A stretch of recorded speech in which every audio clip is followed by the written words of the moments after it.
Olá, meus irmãos da PIB de Itapetininga, que alegria!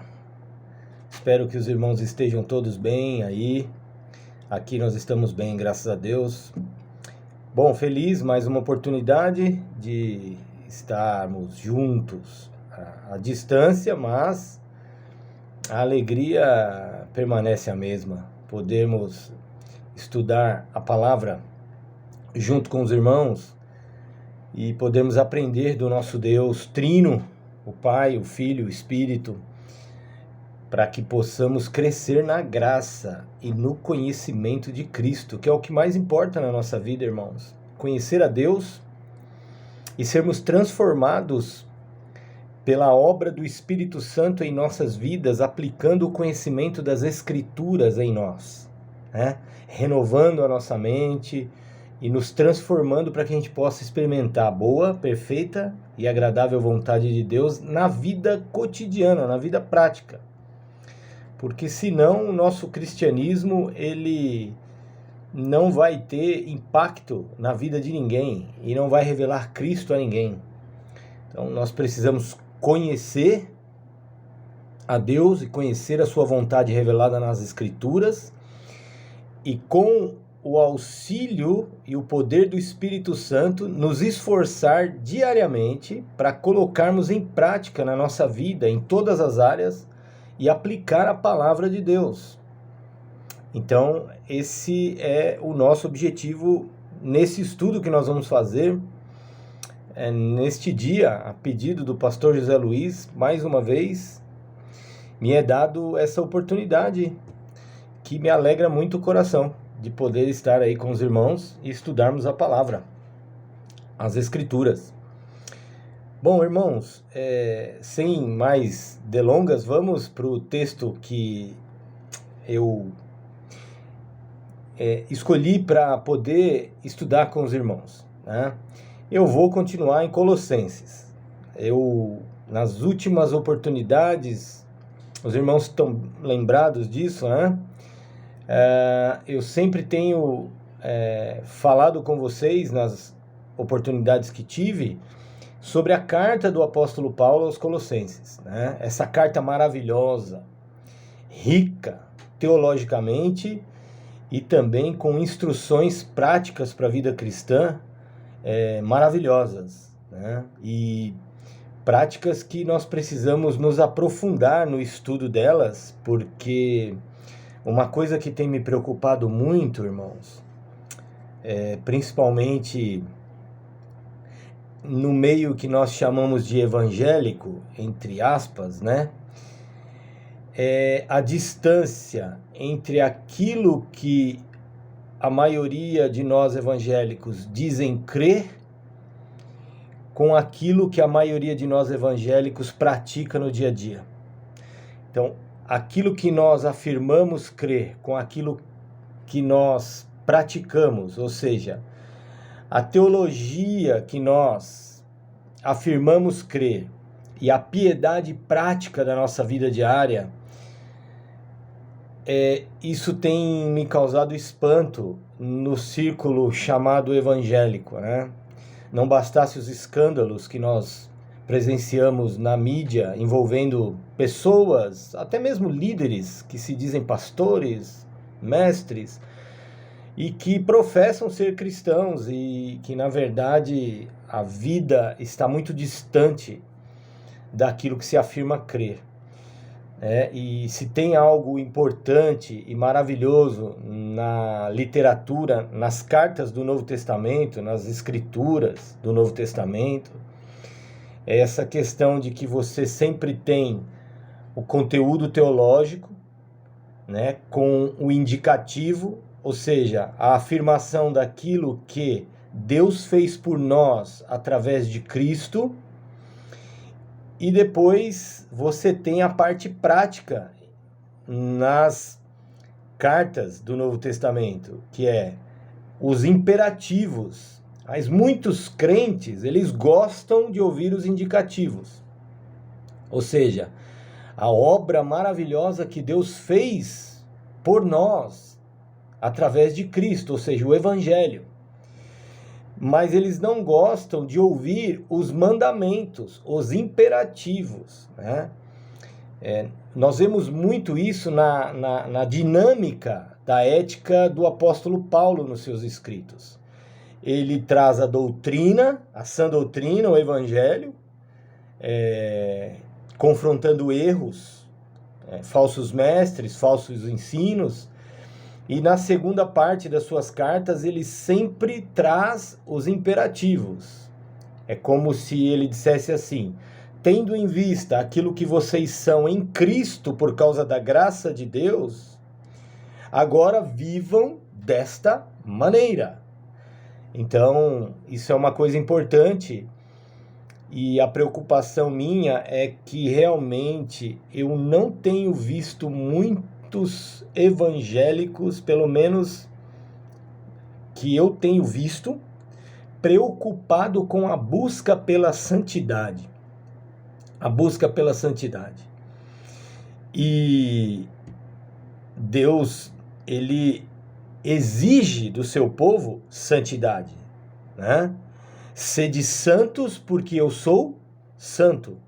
Então a santidade não é uma opção na vida do cristão. A santidade é o próprio chamado para a vida cristã. Nós fomos salvos, nós fomos regenerados, nós fomos justificados e chamados para viver em santificação diária.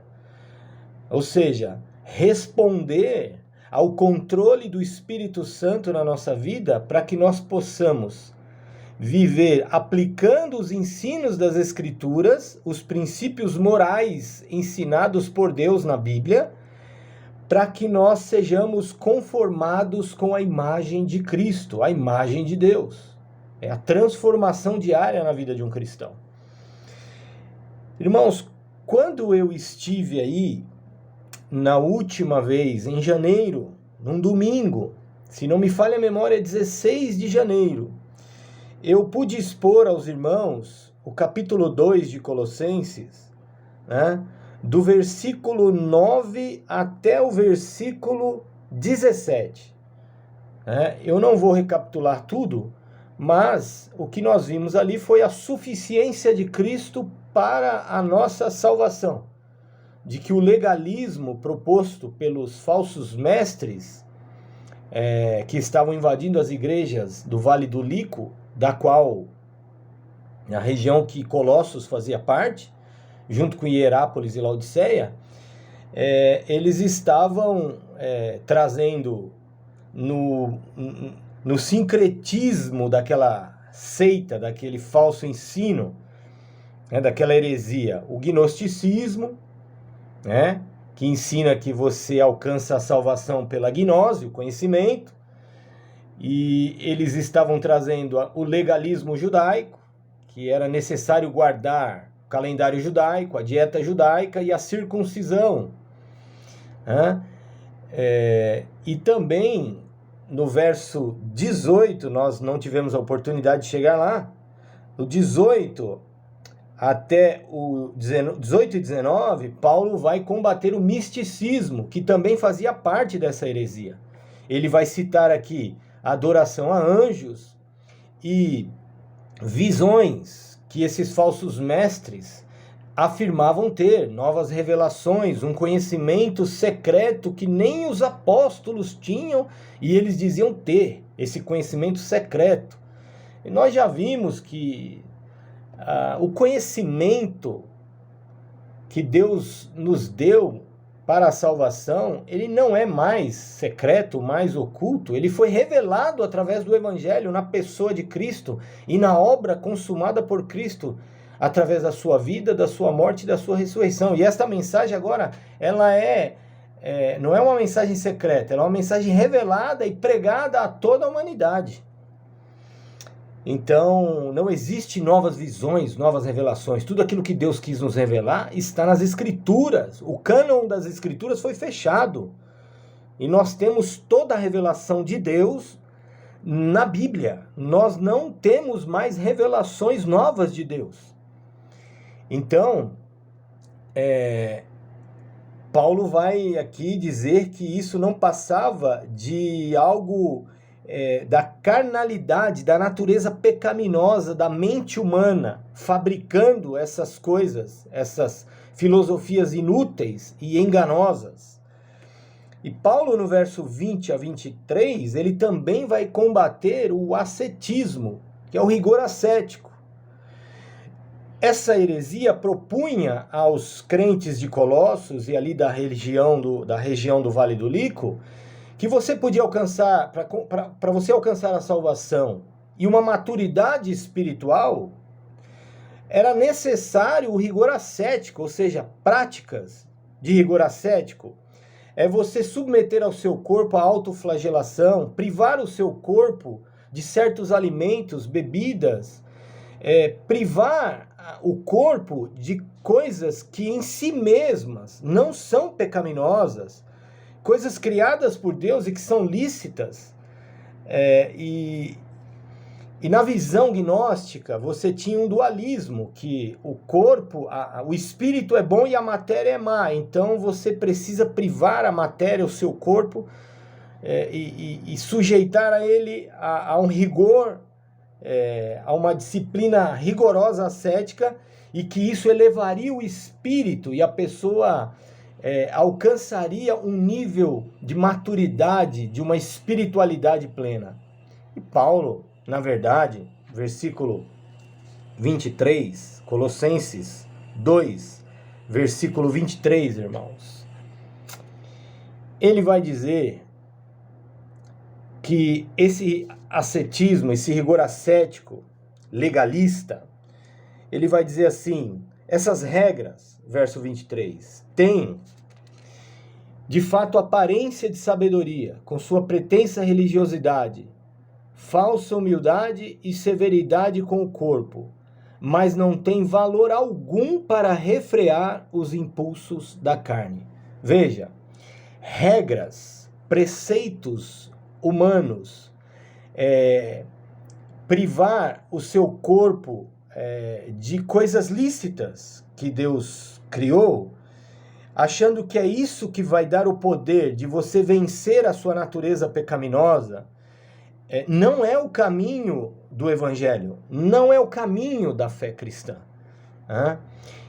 Paulo diz que essas regras, que na sua maioria são regras criadas por homens, elas parecem tem a capa de uma humildade, mas que na verdade essa severidade com o corpo, ela não tem e não traz poder para o indivíduo vencer aquilo que é interior, ou seja, os desejos pecaminosos da natureza humana.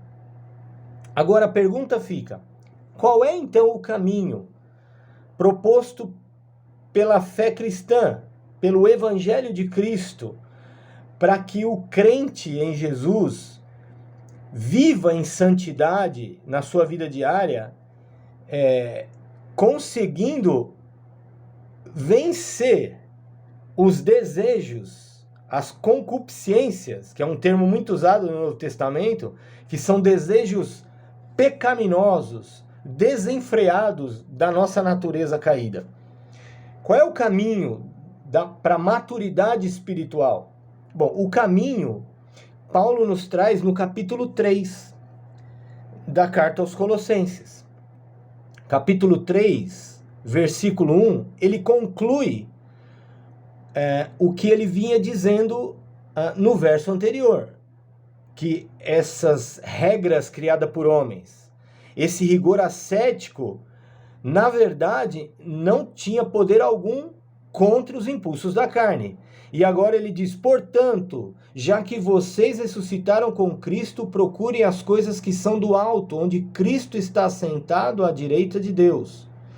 Mantenham, verso 2, o pensamento nas coisas do alto e não nas coisas terrenas, pois vocês morreram, e agora a sua vida está escondida com Cristo em Deus. Quando Cristo, que é a sua vida, for manifestado, então vocês também serão manifestados com ele em glória. Vamos lá. O caminho para a espiritualidade verdadeira, o caminho para vencer a natureza pecaminosa, não são regras criadas por homens, não é o legalismo e muito menos o rigor ascético, mas é o cristão viver diariamente a realidade daquilo que ele já é. O que o cristão é? O cristão é alguém que está em Cristo. O caminho para a santificação é a união do crente com Cristo por meio da fé. Ou seja, quando nós fomos regenerados pelo Espírito Santo, quando nós ouvimos o Evangelho, e naquele momento o Espírito Santo operou em nós, nos levando ao arrependimento e a fé na mensagem do Evangelho, a fé no Senhor Jesus Cristo, nós fomos unidos a Cristo pela fé, recebemos a vida eterna e fomos batizados pelo Espírito Santo, fomos selados com o Espírito. O Espírito Santo de Deus, o Espírito de Cristo, irmãos, veio viver dentro de nós para que nós pudéssemos agora viver uma nova vida em união com Cristo. Então, a vida cristã, ela é uma vida de união entre o crente e o seu Senhor, e o seu Salvador, que é o Senhor Jesus Cristo. Uma união vital. Paulo está dizendo aqui que nós devemos buscar continuamente as coisas de cima, as coisas do alto. Nós não devemos buscar viver a vida cristã por meio dessas regras e desses preceitos criados por homens, como se isso fosse nos dar o poder que necessitamos para vencer o pecado na nossa vida. Não, a nossa mente e o nosso coração tem que estar voltado com o foco na pessoa do Senhor Jesus Cristo. Porque Cristo é a fonte e o padrão da nossa vida. Todo o poder que nós precisamos diariamente para vencermos o pecado e vivermos praticando as virtudes cristãs, ou seja, não só abandonar a velha natureza com os velhos hábitos pecaminosos, mas nos revestirmos do novo homem, com as novas virtudes, o novo caráter, que é o caráter de Cristo na nossa vida. O poder que nós precisamos para viver assim é nos dado por Cristo, porque nós estamos ressuscitados com Cristo. O Espírito de Cristo vive em nós, o Espírito Santo, e comunica este poder, esta vida nova em nós, para que nós possamos fazer morrer a nossa velha natureza diariamente e vivermos praticando as virtudes do novo homem, que é aquilo que nós somos agora em união com Cristo. Mantenham, verso 2, o pensamento nas coisas do alto. De novo, a nossa mente, nós não pautamos a nossa vida diária fora de Cristo, irmãos. Paulo não está dizendo aqui, quando ele fala para nós buscarmos constantemente as coisas do alto e colocarmos a nossa mente nas coisas do alto, que nós não temos responsabilidades aqui enquanto vivemos neste mundo, não. O Novo Testamento está cheio de imperativos para que nós, por exemplo, Romanos 13, que nós devemos viver como cidadãos neste mundo, obedecendo às autoridades que foram constituídas por Deus, que nós devemos cumprir as nossas obrigações como cidadão, pagar nossos impostos, que nós devemos trabalhar. Ele diz lá em Efésios, aquele que roubava não roube mais, mas trabalhe com as mãos, fazendo aquilo que é bom e tenha com que repartir com o necessitado. Então, há responsabilidades enquanto vivemos aqui e nós não devemos nos desligar delas. Não, o que Paulo está querendo dizer é que toda a nossa vida aqui, neste mundo que nós vivemos, porque Deus ainda não nos tirou dele, nós devemos viver em todas as áreas, em todas as circunstâncias, E todas essas coisas nós temos que fazer com o foco na pessoa de Cristo. Tudo aquilo que nós fazemos no trabalho, na família, na universidade, na escola, nos nossos relacionamentos sociais, deve passar pelas perguntas. Como o Senhor Jesus quer que eu me relacione com isso? Como o Senhor Jesus quer que eu viva nesta área? O que o Senhor requer de mim nesta circunstância? Como que o Senhor quer que eu responda a essa circunstância? Como que o Senhor quer que eu viva diante desta realidade, nesta área? É isso que significa viver constantemente aqui com a mente e o coração nas coisas do alto. Ou seja, a mente e o coração em Cristo e na vontade de Deus revelado nas Escrituras para a nossa vida diária. Não são regras criadas por homens, mas a vontade de Deus expressa, revelada nas Escrituras. Cristo é a nossa fonte e Cristo é o padrão da nossa vida. Nós olhamos para Ele e nós o amamos e nós nos esforçamos para viver em obediência a Ele, fortalecidos pelo poder do Espírito Santo que vive em nós. Agora, veja, no verso 3, Paulo diz que nós morremos. No verso 1, ele diz que nós ressuscitamos com Cristo. Paulo está falando aqui não da ressurreição física, porque ela ainda vai acontecer. Paulo está dizendo que espiritualmente nós estamos identificados com Cristo, nós tomamos parte naquilo que Cristo realizou por nós. Por exemplo, Cristo morreu na cruz como nosso substituto, certo? O Evangelho diz que ele morreu pelos nossos pecados. Diz que ele se fez maldito em nosso lugar, recebendo a maldição da lei lá na cruz, que nós violamos. Então, Cristo foi o nosso substituto na cruz. Mas Cristo também foi o nosso representante. Então, nós estamos identificados com Cristo, porque ele nos representou na cruz. Quando Cristo morreu, aos olhos de Deus, nós morremos com Cristo. Quando Cristo ressuscitou, aos olhos de Deus, a nossa condição agora é de pessoas que ressuscitaram com Cristo. Morremos para o pecado com Cristo na cruz e ressuscitamos com Cristo para vivermos para Deus. Não vivemos mais para o pecado. Vou abrir um parênteses. Não estou dizendo que somos impecáveis. Não estou dizendo que há um cristão que pode dizer, eu não peco nunca mais. Não é isso. Eu não estou aqui, e o Novo Testamento não ensina o perfeccionismo, que o cristão vai atingir um momento aqui neste mundo de 100% sem nenhum pecado. Nós sabemos que essa realidade nós experimentaremos naquilo que Paulo diz aqui no verso 4, na glorificação, na vinda do nosso Senhor.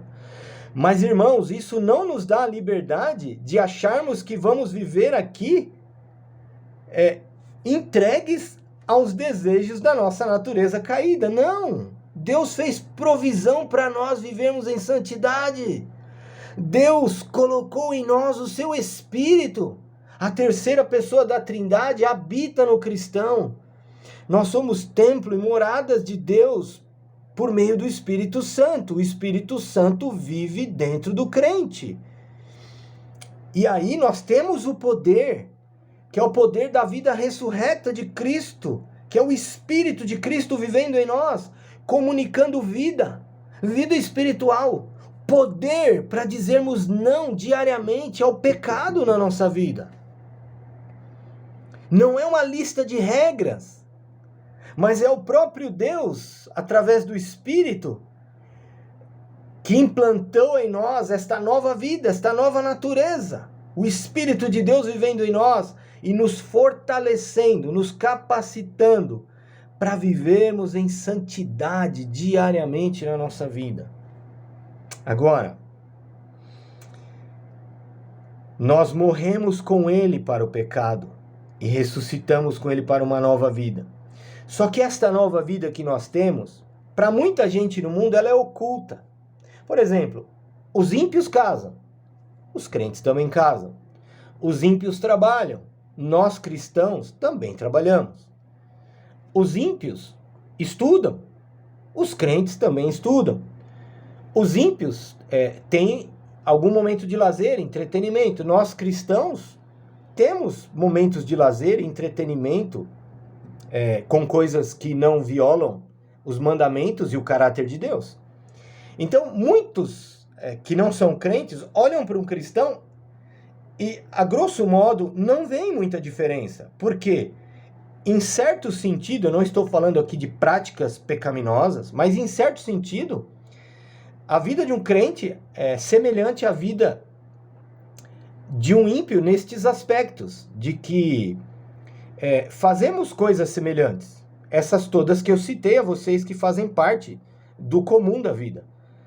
Por isso, em certo sentido, a nossa vida está escondida. Mas ela está escondida, Paulo diz no verso 3, com Cristo em Deus. Cristo é a nossa vida. Nós temos vida porque estamos unidos a Cristo em sua morte, ressurreição, e fomos assentados com Ele nas regiões celestiais. Em Efésios, Paulo diz que nós estamos assentados com Cristo. Nós estamos unidos à pessoa de Cristo. Cristo é a nossa verdadeira vida. E é indestrutível, ninguém pode destruir essa vida que nos foi dada. Porque é uma certeza de que esta vida é eterna e de que ninguém pode tirá-la de nós. Mas quando Cristo, ele diz no verso 4, que é a sua vida, ou que é a nossa vida, for manifestado, ou seja, ele está falando da segunda vinda de Cristo. Essa vida que para muitos que não são crentes, eles não conseguem perceber em nós, mas ela é nossa, nós temos essa vida eterna, esta nova vida em união com Cristo, e ela é indestrutível e é eterna. Agora, na vinda de Cristo, ela será perceptível a todas as pessoas neste mundo. Todos virão, os crentes na volta de Cristo, serem glorificados. Nós seremos então, publicamente, a nossa justificação será decretada. E nós participaremos da glória do Senhor Jesus Cristo. Os vivos terão seus corpos glorificados, os mortos ressuscitados receberão um corpo glorificado. Aquilo que agora para muitos não é visível, será visível na vinda do Senhor Jesus Cristo. E nós seremos glorificados com Ele. Irmãos, agora no versículo 5 até o versículo 10, Paulo vai para a parte prática. Se ele agora acabou de construir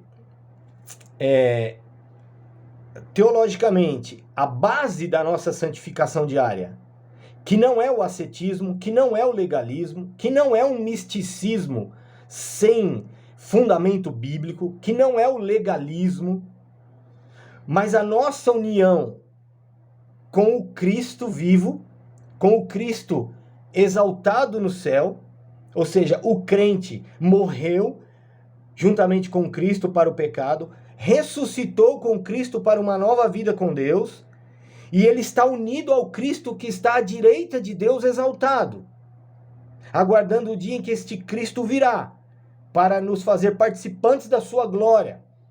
Agora, com base nessa verdade, nós temos que colocar isso em prática na nossa vida diária. E no verso 5, Paulo diz, assim, façam morrer tudo que pertence à natureza terrena de vocês. Imoralidade sexual, impureza, paixão, desejos maus e a ganância que é a idolatria. É por causa dessas coisas que vem a ira de Deus sobre os que vivem na desobediência. Paulo está dizendo, parece que Paulo está se contradizendo, porque ele disse, vocês morreram com Cristo.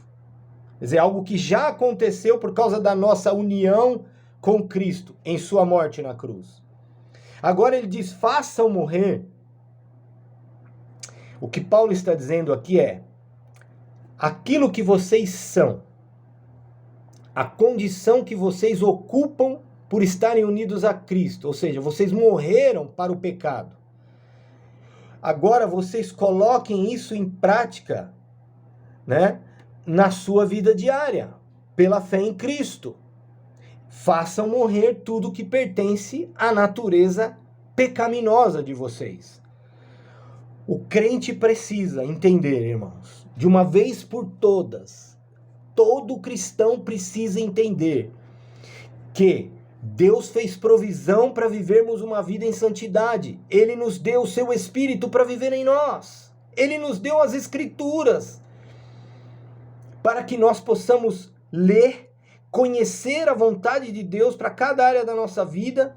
E agora, cabe a nós. Deus não fará isso por nós. É responsabilidade nossa buscarmos viver diariamente em santidade, ou seja, mortificando o pecado nas nossas vidas diárias e vestindo o caráter, as virtudes cristãs. Porque a santidade não é só abandonar o pecado, mas também passar a praticar as virtudes do caráter de Cristo. Então, é isso que Paulo está dizendo aqui. Façam morrer diariamente tudo aquilo que pertence à natureza pecaminosa de vocês, os desejos da sua natureza pecaminosa, porque nós recebemos uma nova vida, o Espírito de Deus habitando em nós, mas a nossa natureza caída, ela ainda está dentro de nós, o pecado não foi erradicado, isso só se dará na glorificação final, quando a presença do pecado será arrancada das nossas vidas. Hoje nós temos esta luta. O Espírito Santo, como diz lá em Gálatas 5, militando contra a carne, a nossa natureza caída, e a nossa natureza caída lutando contra o Espírito. E nós temos que viver pelo Espírito, obedecendo ao Espírito, obedecendo às Escrituras, porque foi o Espírito o autor das Escrituras. Então Paulo diz aqui que nós devemos, como pessoas que morreram com Cristo para o pecado, viver diariamente essa realidade, dizendo não ao pecado diariamente na nossa vida. Eu não vou ter tempo para expor aqui todos a lista de pecados aqui, mas os 3 primeiros estão relacionados à imoralidade sexual. Todo tipo de relacionamento sexual, todo tipo de relacionamento, de relação sexual, fora de um casamento monogâmico entre um homem e uma mulher, é estritamente condenado pela palavra de Deus. Então, relação sexual apenas entre um marido e a esposa, um homem e uma mulher, dentro do casamento. Ponto. Não há exceção. Paulo vai dizer aqui também sobre a ganância, o amor ao dinheiro, que é um ídolo, é uma idolatria. E ele vai dizer uma coisa aqui, irmãos, e eu vou parar aqui. O verso 6 é um alerta. Paulo diz assim: é por causa dessas coisas que vem a ira de Deus sobre os que vivem na desobediência. Irmãos, eu falei no início que a minha preocupação com os evangélicos que eu tenho observado, na sua grande parte, é uma pouca importância da parte deles, que professam ser cristãos, com a busca pela santidade, com a transformação diária de vida, com a conformidade do caráter nosso com a pessoa de Jesus. Abandonarmos as práticas, os hábitos pecaminosos do velho homem. O velho homem era quem nós éramos em Adão antes da conversão. E passarmos a praticar, nos esforçarmos diariamente, porque temos o poder do Espírito em nossa vida. Nos esforçarmos diariamente em nos vestirmos do novo caráter, do novo homem, as virtudes cristãs. Se vocês quiserem depois, leiam o verso 12, que Paulo vai dizer aqui que eles deveriam agora passar a praticar virtudes cristãs, como povo amado e escolhido de Deus. E ele vai citar várias aqui. Então, a minha preocupação é essa. Até que ponto você e eu temos levado a sério o fato de que Deus nos salvou, nos regenerou, nos justificou, nos uniu a Cristo, nos deu o seu Espírito e nos chama para viver neste mundo em santidade, assim como Ele é santo. O apóstolo Pedro diz que assim como é santo aquele que vos chamou, na primeira carta dele, no capítulo 1, do verso 15 em diante, assim como é santo aquele que vos chamou, vivam também em santidade em todas as coisas que vocês fizerem, não é em algumas. Não há uma área da minha vida em que aqui eu vou viver do jeito... Não. Todas as áreas, profissional, familiar, relacionamento social, na igreja, com os irmãos, com o Estado, as nossas obrigações como cidadãos do nosso município, do nosso estado, do nosso país, nós temos que obedecer à palavra de Deus. Deus deixou explícito nas Escrituras qual é a vontade dele para as nossas vidas diárias, em todas essas áreas. Assim nós vamos viver em obediência santa ao Senhor Jesus Cristo. E nós seremos sal e luz neste mundo que vive na impiedade, em rebelião contra os mandamentos de Deus.